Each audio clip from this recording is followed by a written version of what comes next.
গঙ্গাসাগরে যাওয়ার পথে ভয়াবহ দুর্ঘটনায় আহত বেশ কয়েকজন পুণ্যার্থীরা। দেখতে থাকুন জনমত বাংলা নিউজ। কথায় আছে সব তীর্থ বারবার, গঙ্গাসাগর একবার।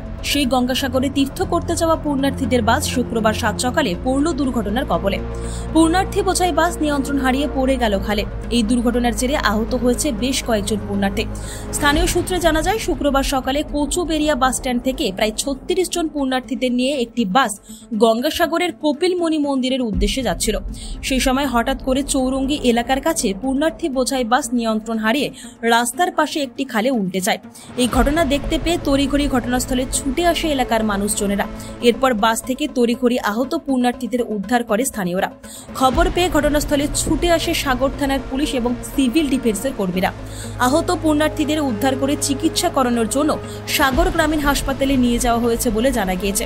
ঘটনার খবর পেয়ে ঘটনাস্থলে পৌঁছায় সুন্দরবন উন্নয়ন মন্ত্রী বঙ্কিমচন্দ্র হাজরা। এছাড়াও ঘটনাস্থলে পৌঁছায় সাগরের বিডিও কানাইয়া কুমার রাও। আহত পুণ্যার্থীদের মধ্যে 8 থেকে 10 জন ভিন রাজ্যের বাসিন্দা বলে জানা গিয়েছে। আহত সকল পুণ্যার্থীদের চিকিৎসা চলছে সাগর গ্রামীণ হাসপাতালে। गाड़ी में क्या हुआ क्या नहीं, अपने आप वो गाड़ी पलटी हो गई।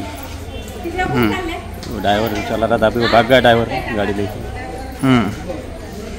को हाँ, चोट लगा है, 7-8 आदमी को लगा है। वो